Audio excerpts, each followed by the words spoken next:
Oftentimes, it's very difficult for transit agencies to test new technologies because the processes they have in place really meant for a stable and steady operations. And so having a new process that helps to test technology is really helpful and key.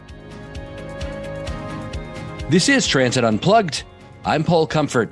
Good to be with you on another edition of the world's leading transit executive podcast, Transit Unplugged, News and Views this week, with our newsmaker interview with Stacey Matlen. She's Vice President of Innovation at Partnership for New York. I'm also pleased to continue to bring you leadership development programs on our News and Views programs. This week, it's with Eulois Cleckley.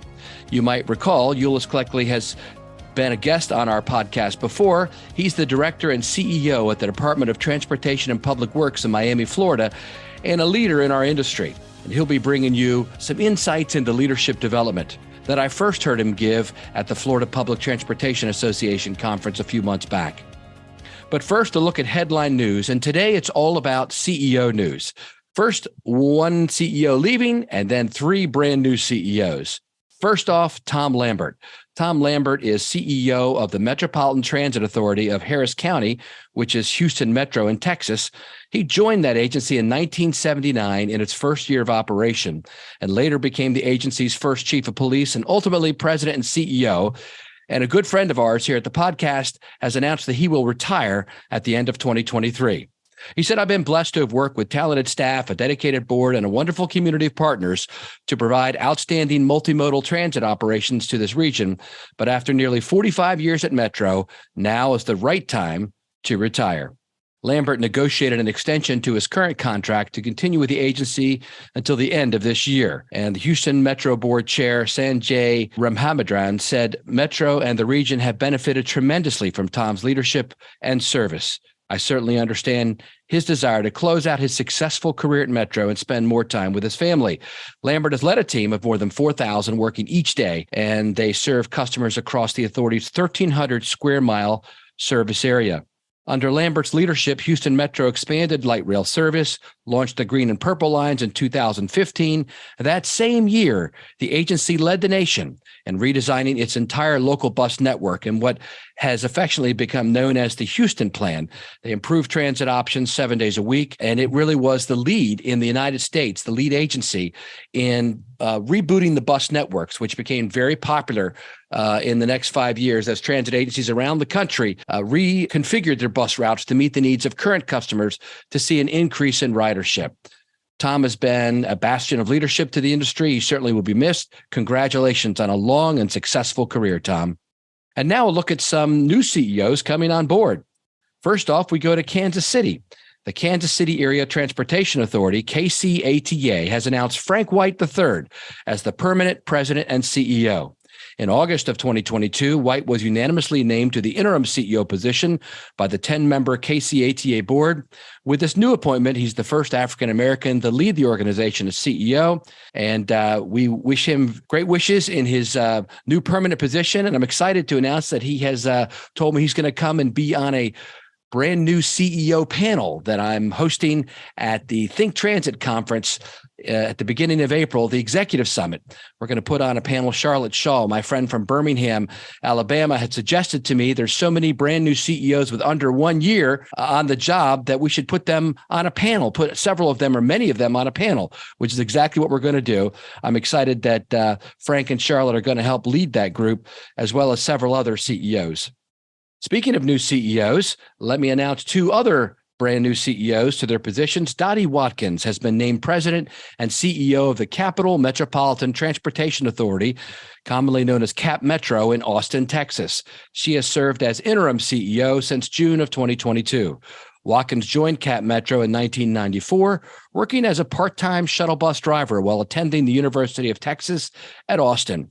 She has since held a variety of leadership roles, including Vice President of Bus Operations and Maintenance, Chief Customer Officer, Chief Operating Officer, and Deputy CEO. Congratulations to Dottie Watkins. And finally, Tiffany Homler-Hawkins. She is the new Chief Executive Officer of the Central Florida Regional Transportation Authority, or LINCS, in Orlando, Florida. She has served as interim CEO since August of 2022, following the passing of Jim Harrison. Hawkins has worked with or for the agency for more than 20 years, most recently as Chief Administrative Officer overseeing the planning, marketing, grants, and governmental affairs team, and she oversaw construction of the Lynx Central Station. She has served as president of the WTS Central Florida chapter and several other important community organizations. Congratulations to Tiffany Homler-Hawkins in her new role as CEO of Lynx. Did you notice a trend there? All three of them served as acting CEOs for several months before they were chosen. And congratulations to all of them as they take on this most important role in transit agencies, leading them in the Chief Executive Officer position. And now, on to our episode today with an interview with Stacey Matlen, Vice President of Innovation and Partnerships for New York. And be sure to stay tuned to the end of the podcast to hear from Eulois Cleckley on leadership development. I'm Paul Comfort. Enjoy the show. Hi, this is Paul Comfort, host of Transit Unplugged. And on today's episode, we have a great newsmaker interview with Stacey Matlen. Stacey is Vice President of Innovation at the Partnership for New York City, works with the Transit Tech Lab. Stacey was a guest on our Transit Unplugged TV show when we covered the CoMotion event in December of last year. The TV show aired. Stacey, thank you so much for being our guest today on the show. Happy to join. Thanks for having me. You're calling in from New York City, right? Correct. Yeah, the Big Apple. A lot going on in New York City. We were happy to have Rich Davey on the program at the end of last year, who is president of New York City Transit. And we also just recently had Catherine Rinaldi, who is CEO of Metro North Trains and Long Island Railroad. So great to have another representative of New York City. A lot of folks don't realize, Stacey, that New York City represents, at least pre-pandemic, a plurality of all the public transit trips offered in the United States. They were at 40% of all rides in America. That's amazing. Yeah, it's quite incredible. And we have such incredible infrastructure to work with between the MTA, Port Authority, New Jersey Transit, and NYC DOT. These are all of our regional partners that we work with, and they're all part of our program that we run here at the Transit Tech Lab. Well, tell us about it. Tell us about the program, how Partnership for New York works and all that, because it is a very, I think, interesting, innovative approach.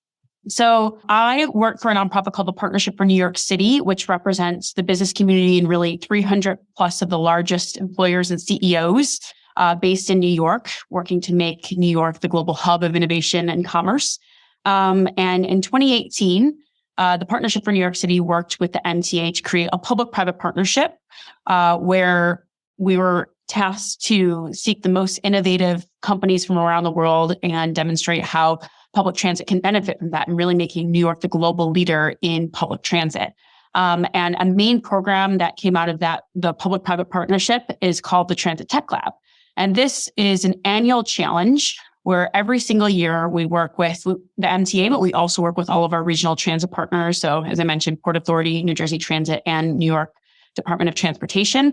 And so we work with all of them to really ask, what are your biggest challenges that you want to focus on this year?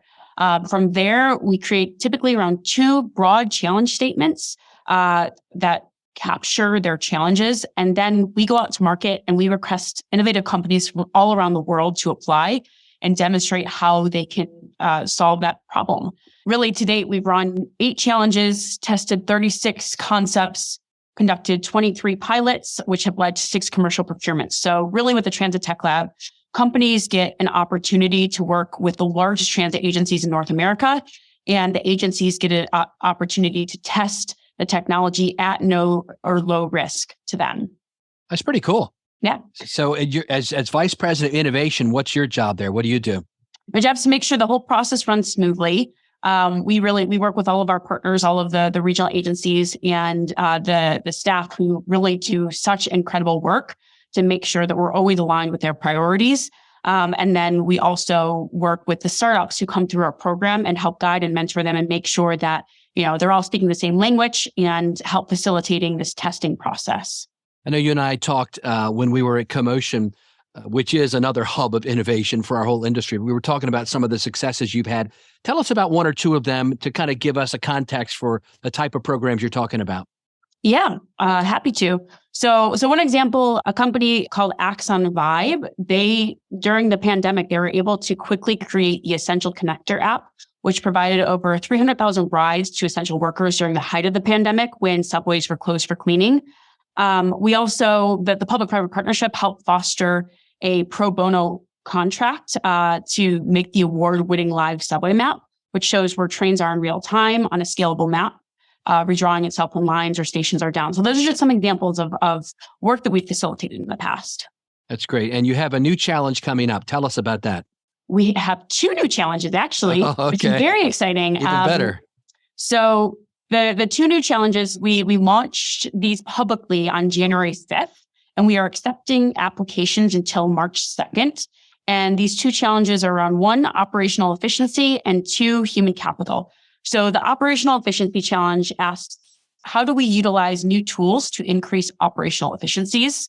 And really, it's in this post-pandemic environment where there's reduced ridership and revenue, all the New York City transit agencies are looking for new tools that can reduce costs while increase operational efficiency. So anything such as predictive maintenance, tools to prevent fare evasion or improve efficiency of processing fare evasion summons, to predicting and mitigating operational disruptions, helping to prioritize staff resources, et cetera, et cetera. We have a long list of use cases on our website, so I encourage you to check that out.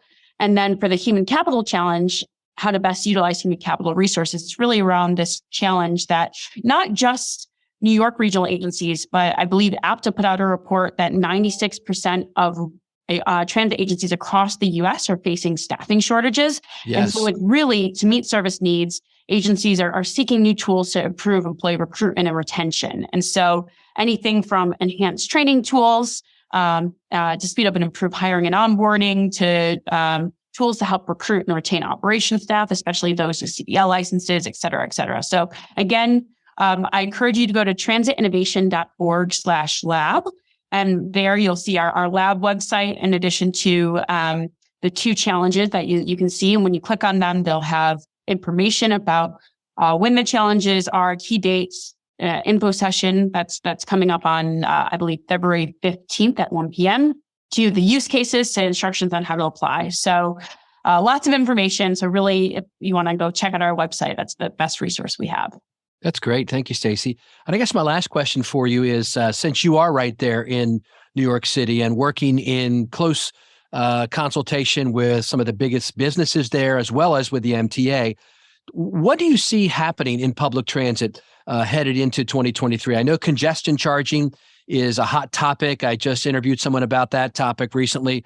What else do you see coming for public transit in general, innovation-wise, and for the service itself, with a 3-day city and all that happening?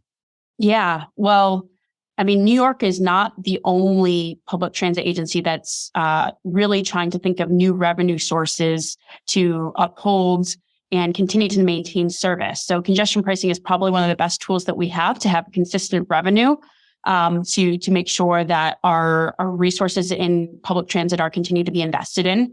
And ideally this passes and can be a roadmap and model for other transit agencies in America. So understanding how to make sure we can continue to provide service, have new sources of revenue that are sustainable, and providing good service as we adjust in this time when it's still post-pandemic, adjusting trends and behaviors, and really making sure we have tools to be as adaptive as possible. And really, the Transit Tech Lab, we are a tool that helps agencies be flexible and be adaptive and test technologies really quickly to understand how to meet the changing needs in a changing environment. Are you aware of any other groups like yours around the country? There are a few. There's, for example, I know there's Urban Movement Labs in LA, and I also DC in LA. I interviewed Sam there a while ago. Yeah. So there's a couple of groups doing work like this, and I know there's some regional alliances, like smart city alliances, that work with transit agencies. I know in Columbus there's a great group, partnership that does this. So there's a couple like this, but everyone has their own unique flair and way that they helped test these technologies. Yeah, well, I think it's key because, I work for a technology company, Modaxo, and technology is the way that public transit agencies can really adapt themselves, as you mentioned, to the needs of today and tomorrow. As I've traveled around, I think I visited, Stacey, more transit agencies in person in the last 5 years than anyone else that at least I'm aware of. I think I've been to 75 transit agencies around the world. Visited them, went into their operations control center, walked the yard. And it just surprises me how antiquated some of the technology is that are still being used in transit agencies. What I say they're like stuck in the 90s. I was at one major transit agency just a year ago, and they were still having somebody walk the yard to identify where all the vehicles were in the yard and then bring that back in on a piece of paper and stick it up on the dispatch wall so they could see where the buses are. And of course, they could have moved within the last 2 or 3 hours. That's the kind of thing I think it's important, the important work you're doing, which is testing out new technology, making sure it works for transit agencies. Our friend Nat Ford is doing similarly down in Jacksonville, Florida, where he has a test and learn facility on autonomous vehicles, live autonomous vehicles, running them in the rain and heat and all that stuff. So I guess I'll give you the last word on the importance of technology for transit. So there are many tools that transit agencies can use to respond. Technology is just one of them, but oftentimes, as you mentioned, it's very difficult for transit agencies to test new technologies because the processes they have in place really are meant for a stable and steady operations. And so having a new process that helps to test technology is really helpful and key. And that's essentially what the Transit Tech Lab is. So I'm a big fan of the model. My background, I had worked in the public sector and I had a startup before that. And really, I think that this sort of third-party nonprofit facilitated model to help test technologies before you have to do a 2-year-long procurement is really key. And would love to see this model replicated in other cities across America. Well, thank you for the work you're doing in helping our industry. Amazing. Thank you. Hi, I'm Elea, Carey, a communications consultant who loves working with public transit agencies.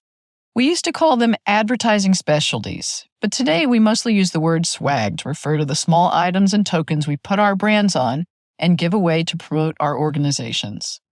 Also, traditionally, most of these little items are made of plastic, and after a few feel-good rounds of enjoyment, they end up in, best case scenario, a thrift store, or worse, a landfill. And neither of those is a great outcome for your brand. So what's an environmentally and socially responsible transit agency supposed to do for swag? Happily, there are several new companies that now offer environmentally friendly promotional items.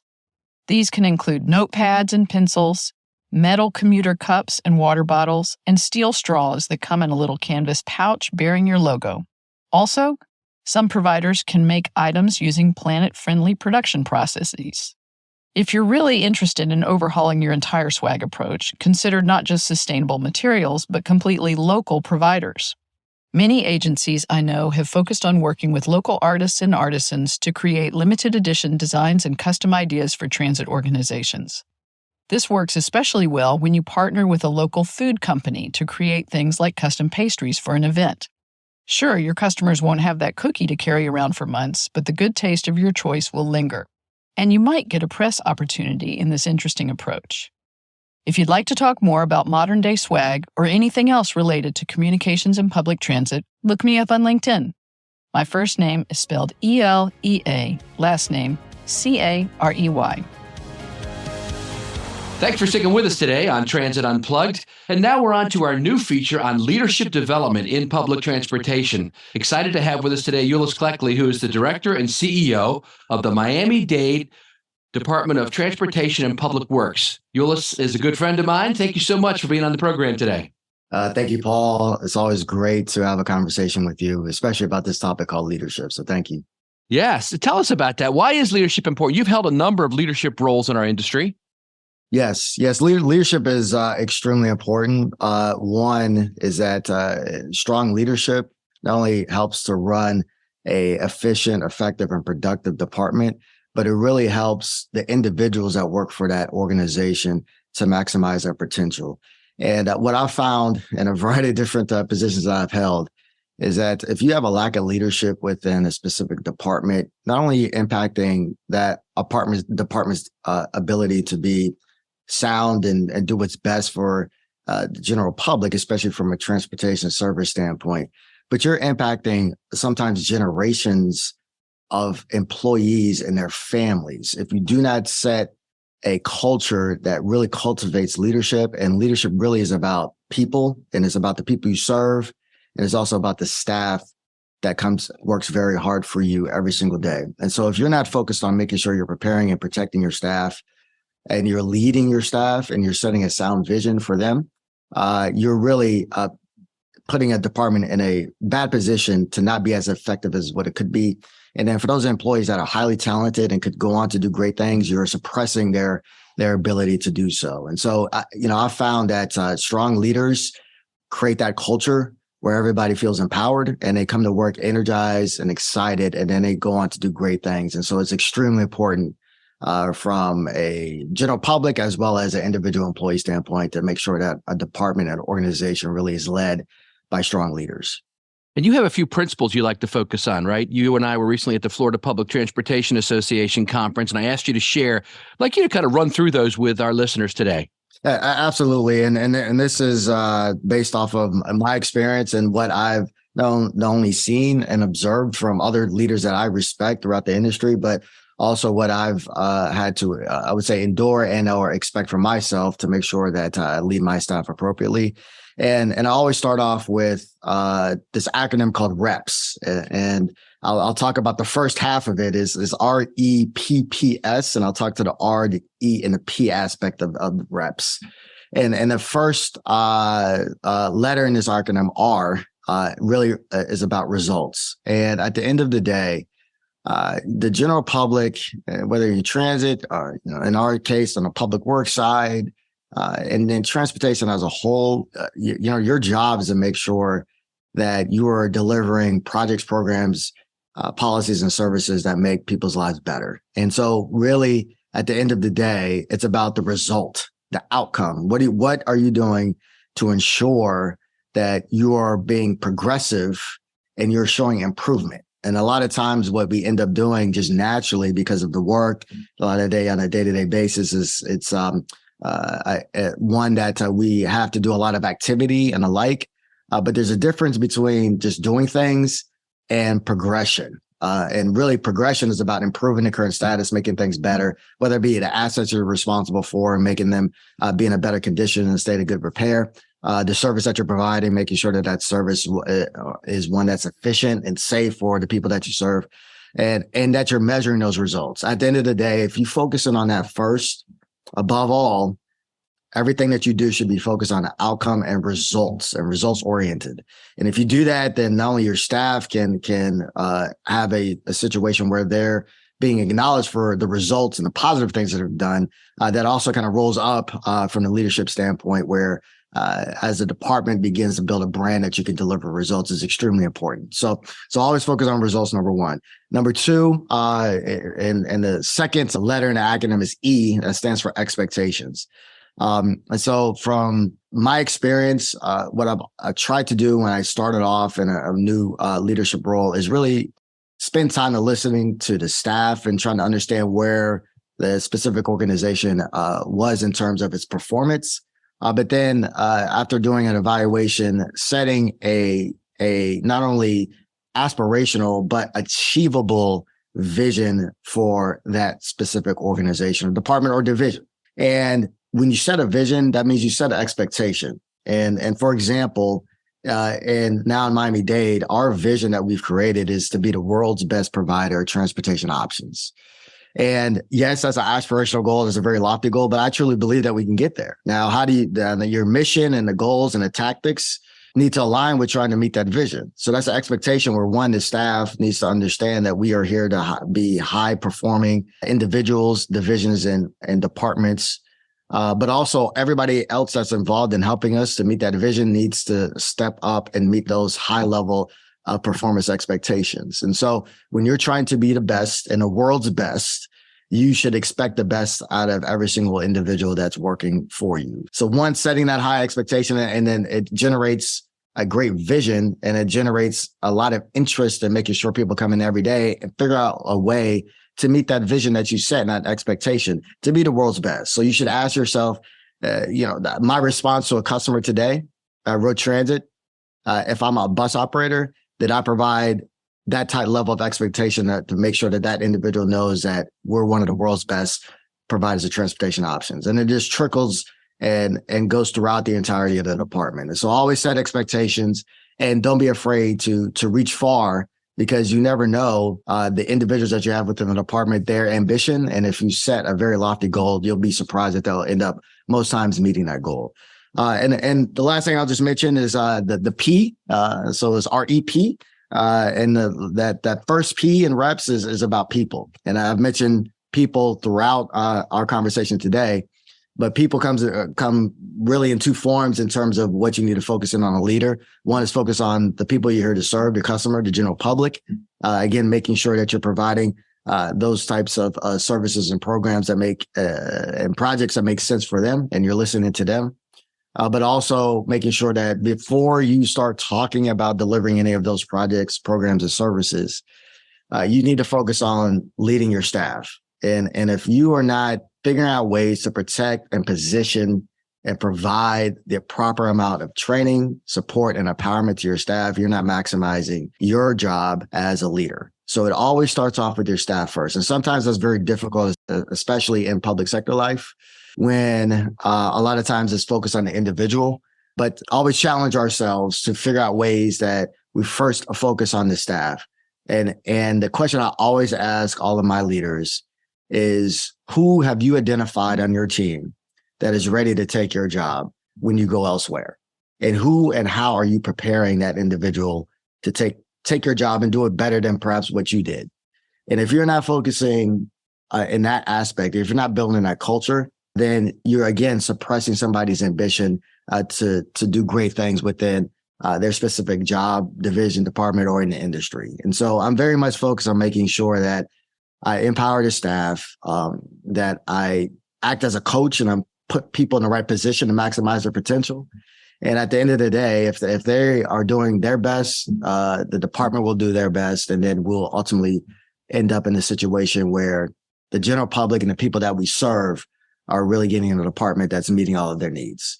So that's the first half of reps, REP. And at some point in time, Paul, we can come back and talk about the second P and the S. That's awesome. Those are really good thoughts. Eulois, in our positions in public transit or government or wherever we're at, would you tell me one follow-up question is, who defines what results you should be going for in your book? I'm very much focused on making sure that we look at data. So a lot of times we do things, or we're just active, and we show numbers in terms of production. Right. Like a gerbil or a hamster in a wheel spinning around, right? Oh, I did 100 reps today. Yeah. But you didn't get anywhere. They didn't get anywhere, right? And sometimes, again, if you don't set the expectation, you didn't know where you were going to go in the first place, right? Yes, that's good. So I one aspect that we're focusing on in the department, every place I've been, is one, we want to be a organization that is data driven. And you turn data and numbers into information to help you make sound decisions. And so that's one. And the second, that data is helping you to track your performance. So you want to be in a position where you're tracking everything as much as you can. And then you have the supportive technology or systems to help you track that performance. And so one, data is extremely important to set the baseline. And then you perform some analytics to actually set a goal or a target. And you do that for as much as you can within the entirety of the department. And that should lead into, well, here's how we set our specific goals and expectations moving forward. Very good. Thank you, Eulois Cleckley, for sharing some leadership principles with our listeners around the world. Thank you very much, Paul. Appreciate it. And until next time, I hope everybody has a great day and enjoys this podcast. Thank you for listening to this week's episode of Transit Unplugged News and Views with our special guests, Stacey Matlen and Eulois Cleckley. Coming up next week on Transit Unplugged In Depth, we have Mazli Mustaffa, CEO of Sarawak Metro in Malaysia. Now, don't forget to go to transitunplugged.com to sign up for the newsletter, so you're always in the loop with whatever's going on with the show. But if you'd like to reach out to us, feel free to email us at info@transitunplugged.com. So until next week, ride safe and ride happy.